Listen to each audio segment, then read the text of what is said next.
Tengan muy buenos días, respetables hermanos.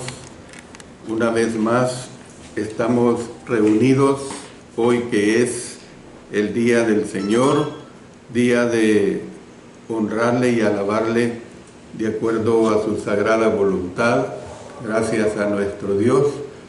Estamos pues reunidos precisamente para cumplir con todo lo que concierne a la adoración del día del Señor.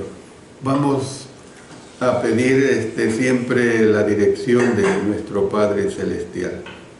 Padre eterno, te damos agradecimientos porque hemos llegado a otro primer día de la semana para reunirnos y adorarte en espíritu y en verdad. Y ahora te damos gracias después de haber cantado y dirigir nuestras oraciones a ti. Vamos a pasar al estudio de tu palabra. Ayúdame, Señor, a que lo haga con claridad, que el Espíritu Santo me dirija, que todo sea para la honra y gloria tuya y para mucha edificación de quienes escuchan. En el nombre de nuestro Señor Jesucristo. Amén. Amén. Siempre habla para ustedes el hermano Alexander Castellanos y estoy transmitiendo a través de nuestro canal especial Iglesia de Cristo en El Salvador. Yo les invito a que siempre nos sintonicen los días domingos por la mañana, los días lunes, los días miércoles a las 5 de la tarde. Como ustedes saben, estamos estudiando el día del Señor, el libro de Génesis. Y ahora vamos a comenzar el capítulo 30. En este capítulo 30 vamos a estar estudiando la rivalidad que se da entre Lea y Raquel. Es algo muy interesante, es algo que tenemos que considerarlo de acuerdo a lo que ya se ha dado. Entonces, hablando pues de la rivalidad entre Lea y Raquel, ustedes recordarán que cuando estudiemos esto, que la primera parte de este capítulo 30 continúa el relato de la competencia entre las esposas de Jacob por ganar su afecto dando a luz hijos. Ustedes tienen que entender, hermanos y hermanas, que esta situación en aquel tiempo era primordial. Para una mujer era un honor el dar a luz hijos. Era una preocupación y lo vamos a ver ampliamente en este capítulo 30. Como digo, pues, esta rivalidad dio lugar a la creación de una familia numerosa. Y esto se ve desde el último, o desde el verso 31, que ya estudiamos, del capítulo 29 hasta el 24 de este capítulo 30. El resto del capítulo relata la forma como Jacob se enriqueció con rebaños de cabras y ovejas y concluye afirmando que él se enriqueció, el varón, muchísimo y dice que tuvo muchas ovejas, muchos siervos, siervas y camellos y asnos. O sea, de estas posesiones dependía pues la riqueza de las personas en ese tiempo. Vamos a ver a continuación la primera parte. La primera parte trata acerca de los hijos de la sierva de Raquel. Vamos a leer los versos 1 al 8.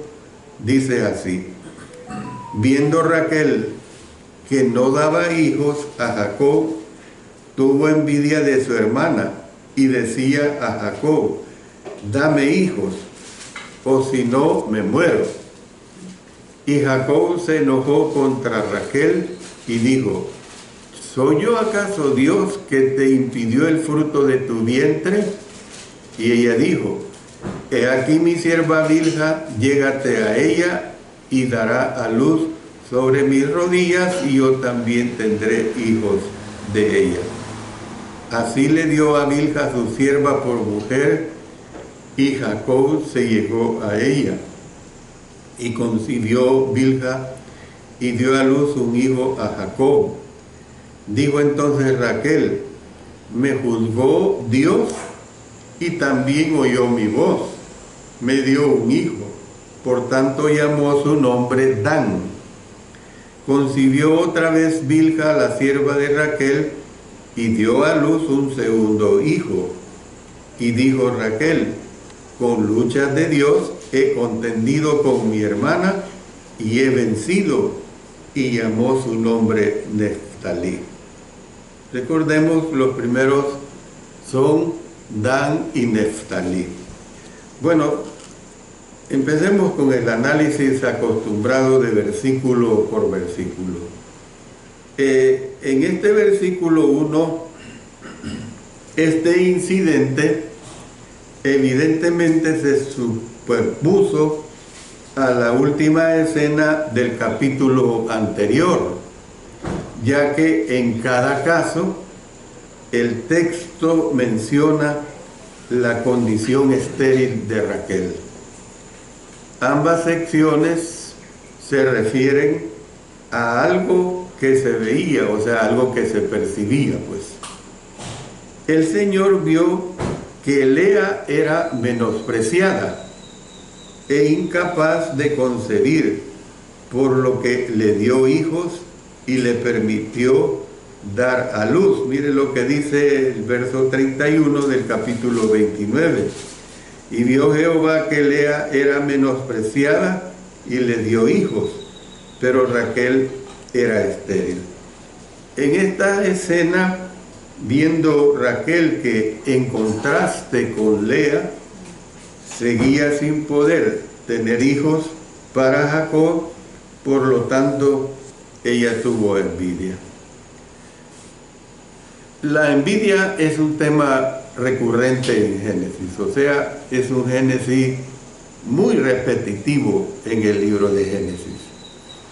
El verbo tener envidia, o sea, tener envidia, es el verbo kana con Q al principio y apostrofado al final del idioma hebreo. Kana se utiliza para la actitud de los filisteos para con Isaac, recordando en Génesis 26:14: y tuvo hato de ovejas y hato de vacas y mucha labranza, y los filisteos le tuvieron envidia. Ustedes pueden ver que este es un pecado de antaño.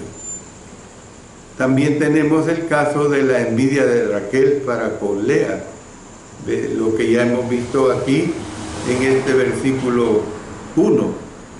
Y también los celos de los hermanos de José para con él. Miren lo que tenemos en Génesis 37:11. Y sus hermanos le tenían envidia, mas su padre meditaba en esto. Entonces, ¿qué es lo que nosotros vemos? Pues que en esta escena estoy diciendo que viendo Raquel que en contraste con Lea seguía sin poder tener hijos para Jacob, por lo tanto ella tuvo envidia. Y vemos que tenía envidia de quién, de su hermana. Esto no es cosa rara, ¿verdad? Tenía envidia de su hermana y exigió de su marido: dame hijos, o si no me muero. Una declaración que es bastante absurda, ¿ves? la envidia de Raquel para con Lea tenía sus raíces en la desgracia social de las mujeres estériles en la cultura antigua. Y lo vamos a documentar con este libro de Génesis. Mire lo que dice en Génesis 30:23, y adelantándonos un poco, ¿verdad? Pero solo lo vamos a citar.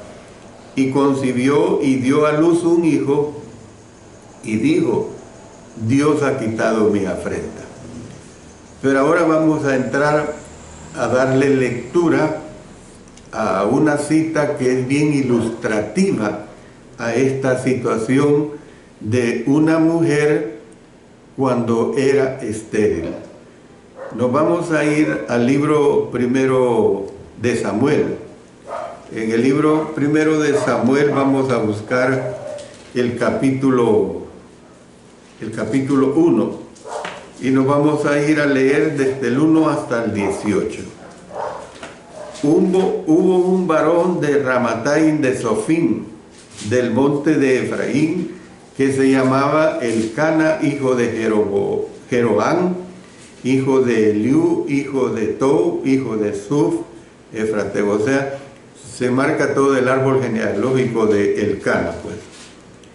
Y tenía él 2 mujeres, también, cosa insólita que no va de acuerdo cuando Dios creó al hombre y la mujer, un hombre y una mujer. Pero hasta este momento, pues era permitido. Y tenía él 2 mujeres. El nombre de una era Ana y el de la otra Penina. Y Penina tenía hijos, mas Ana no los tenía.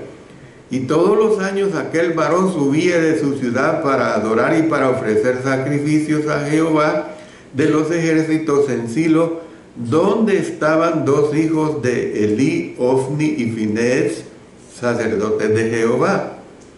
Y cuando llegaba el día en que Elcana ofrecía sacrificio, daba a Penina su mujer, noten, a todos sus hijos y a todas sus hijas, a cada uno su parte. O sea, esto era una situación terrible para Ana. ¿Ve? El que su esposo le dedicara atención a su esposa, a su otra esposa y a los hijos que había concebido con ella.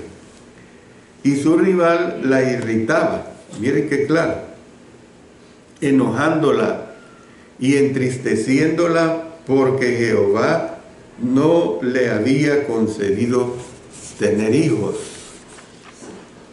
Así hacía, fíjate bien en esto, cada año, cuando subía a la casa de Jehová, la irritaba así, por lo cual Ana lloraba y no comía. Y Elcana, su marido, le dijo: Ana, ¿por qué lloras? ¿Por qué no comes? ¿Y por qué está afligido tu corazón? ¿No te soy yo mejor que 10 hijos? O sea, Elcana estaba obrando en una forma bastante sabia, ¿verdad? Y se levantó Ana, después que hubo comido y bebido en Silo.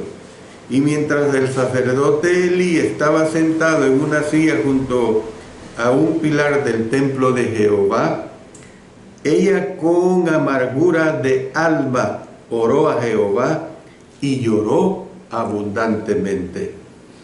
E hizo voto, diciendo: Jehová de los ejércitos, si te dignares mirar a la aflicción de tu sierva, y te acordares de mí, y no te olvidares de tu sierva, sino que dieres a tu sierva un hijo varón, yo lo dedicaré a Jehová todos los días de su vida, y no pasará navaja sobre su cabeza.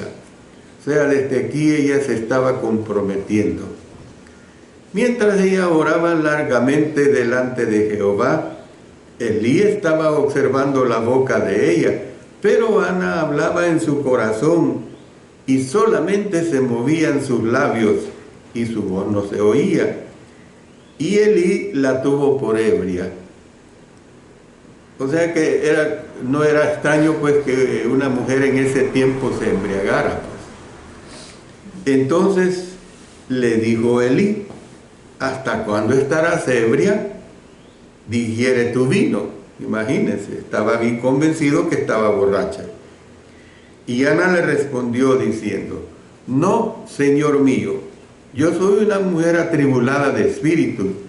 No he bebido vino ni sidra, sino que he derramado mi alma delante de Jehová. No tengas a tu sierva por una mujer impía.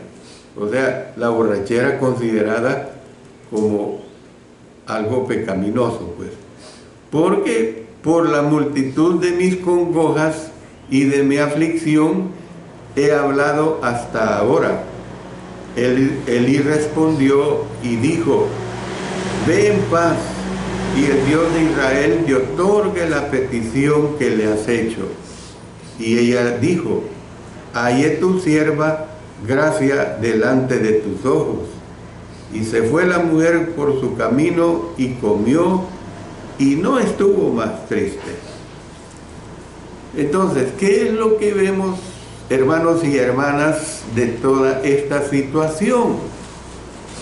Que la maternidad era el único acto que les daba a las mujeres autoestima, sentido y propósito en la vida.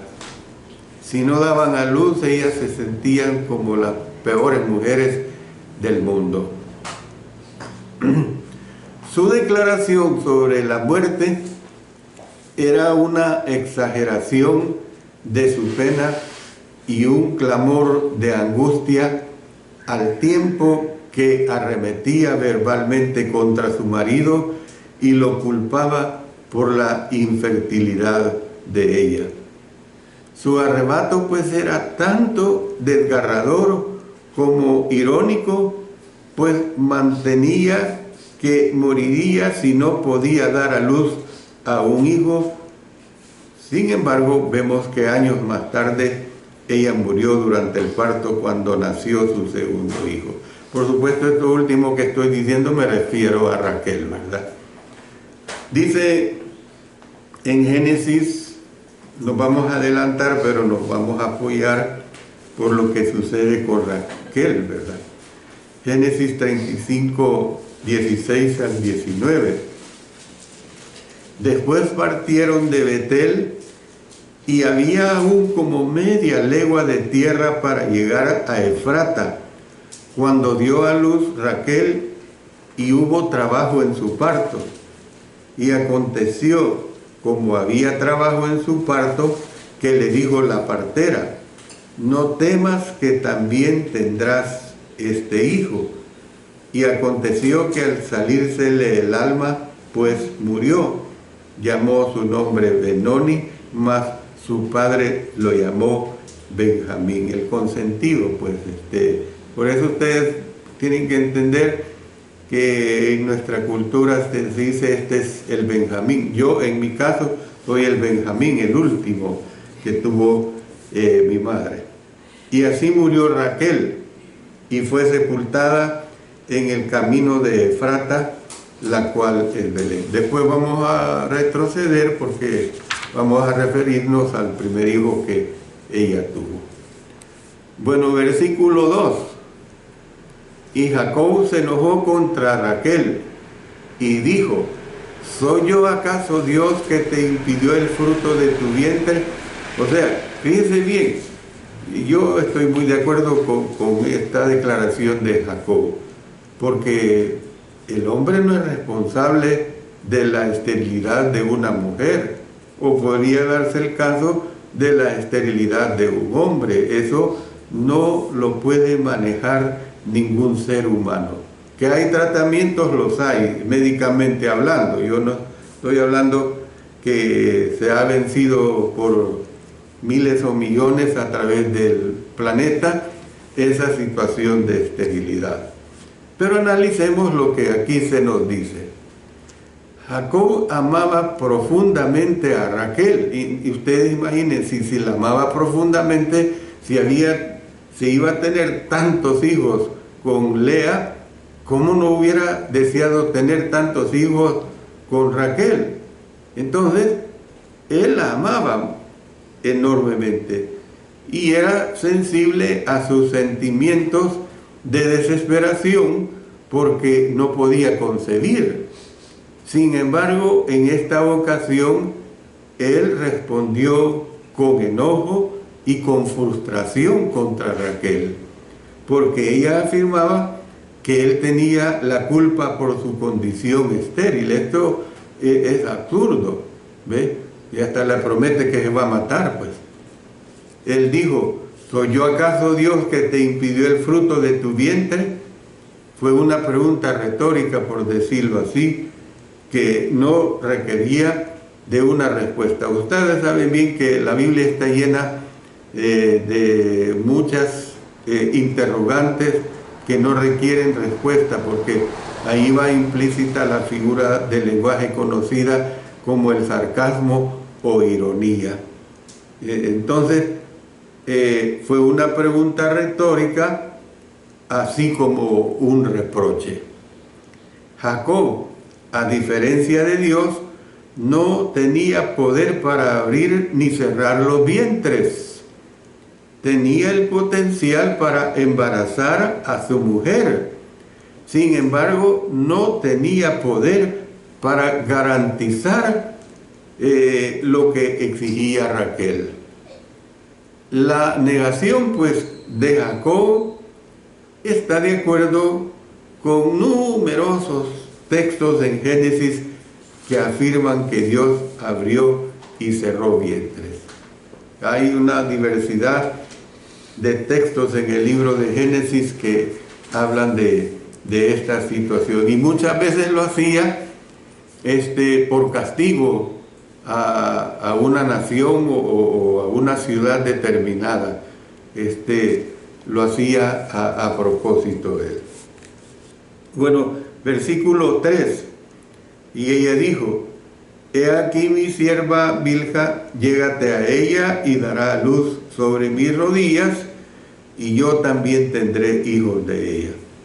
En este momento, Raquel parece haber perdido la esperanza que Dios actuaría por ella y le daría sus hijos naturales mediante parto.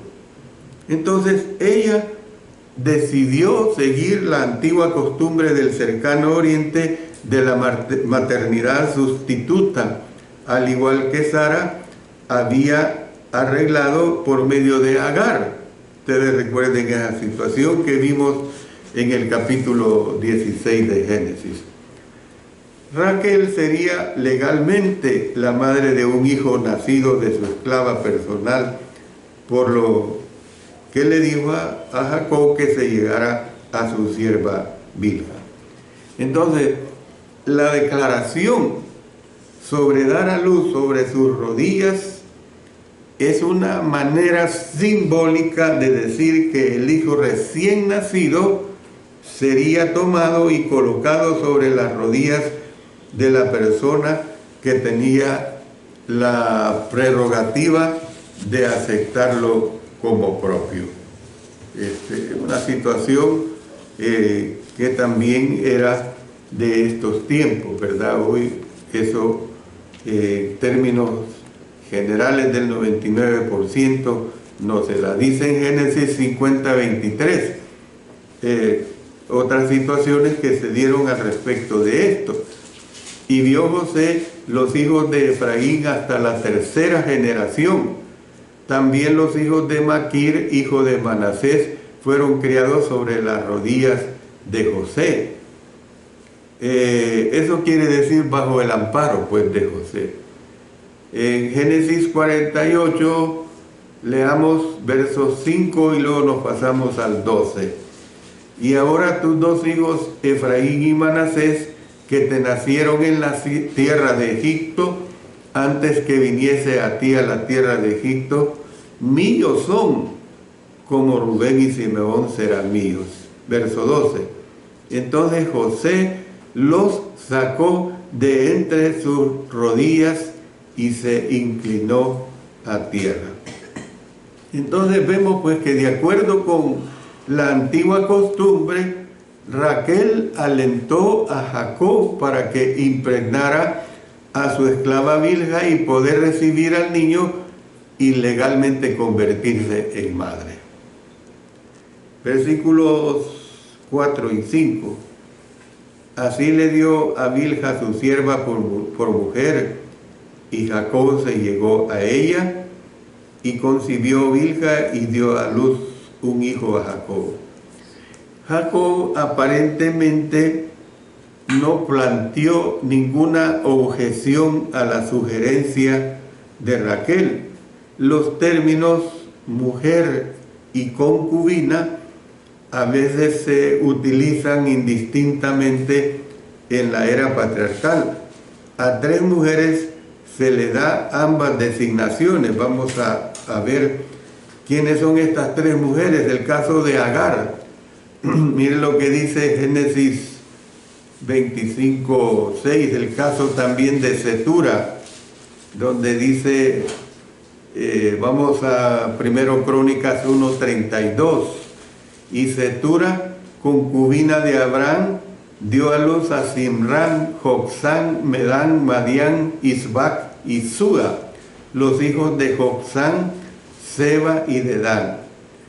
Y tenemos también el caso de Bilha, pues. Estas concubinas eran esposas secundarias de Abraham y de Jacob, respectivamente, conforme las he mencionado. Y estuvieron subordinadas a las esposas de estos patriarcas que eran sus señoras, pues, que eran así consideradas como sus verdaderas esposas, sus señoras. Después de la era patriarcal, los términos mujer y concubina dejaron de aplicarse a la misma persona, porque después la palabra concubina aplicada a una mujer más que todo se refería a una mujer, como quien dice, de su harén, una mujer un tanto despreciada. Dice en Génesis 37:2, esta es la historia de la familia de Jacob. José, siendo de edad de 17 años, apacentaba las ovejas con sus hermanos, y el joven estaba con los hijos de Bilha y con los hijos de Silpa, mujeres de su padre, e informaba José a su padre la mala fama de ellos. Entonces, de acuerdo con la indicación de Raquel, Bilha se convirtió en una esposa secundaria para Jacob. Eso es una realidad. Y tuvo relaciones sexuales con ella para que concibiera y le diera un hijo. En el verso 6 dice, dijo entonces Raquel, me juzgó Dios y también oyó mi voz y me dio un hijo.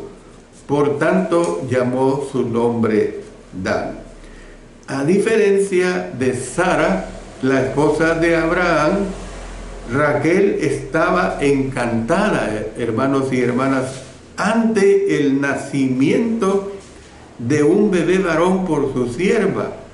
Ella lo vio como una reivindicación divina, diciendo, me juzgó Dios y también oyó mi voz y me dio un hijo.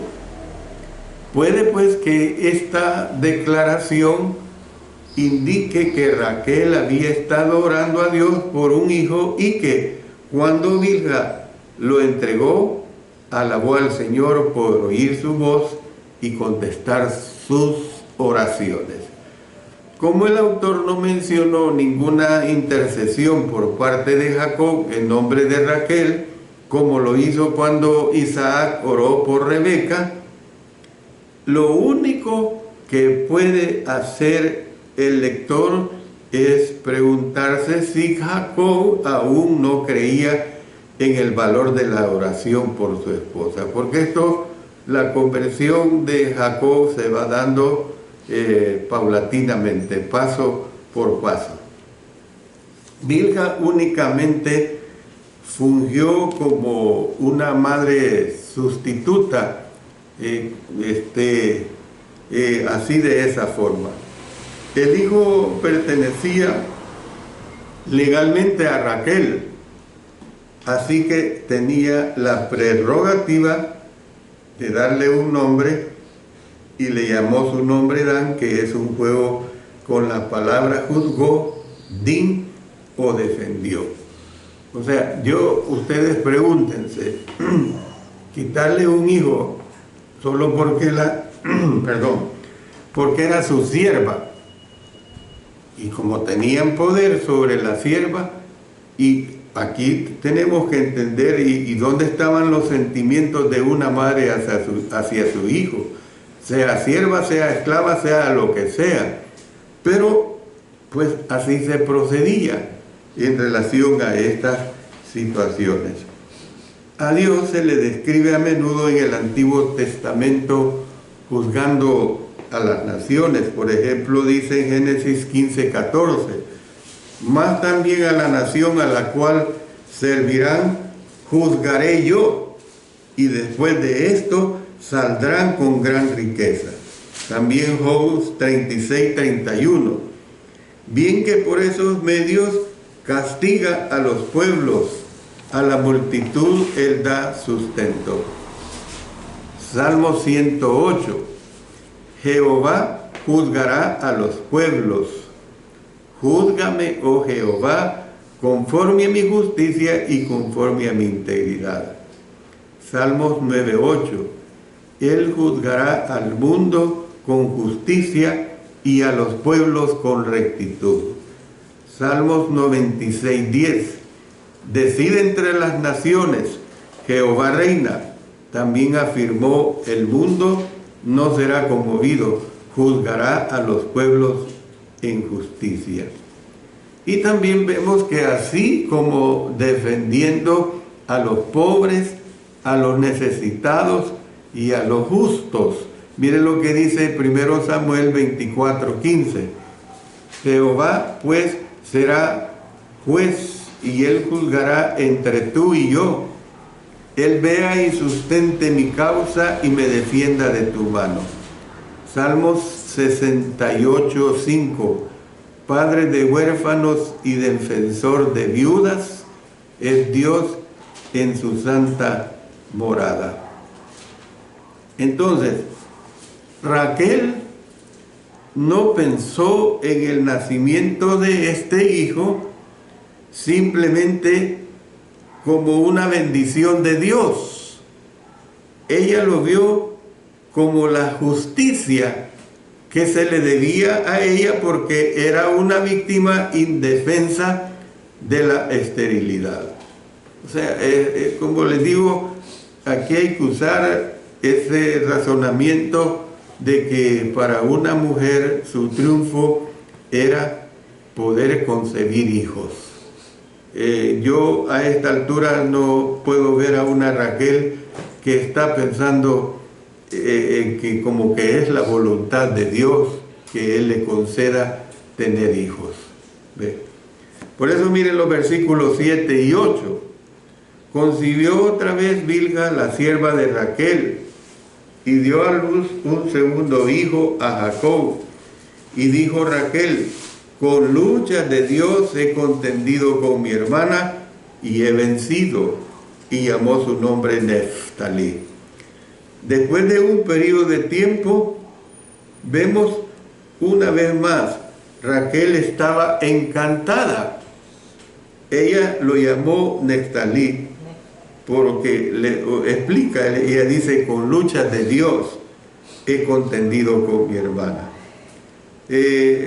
Ustedes pueden ver que en Génesis, vamos a adelantarnos al capítulo 32, vamos a leer los versículos 24 y 25, dice, así se quedó Jacob solo y luchó con él un varón hasta que rayaba el alba. Y cuando el varón vio que no podía con él, tocó en el sitio del encaje de su muslo y se descoyuntó el muslo de Jacob mientras con él luchaba.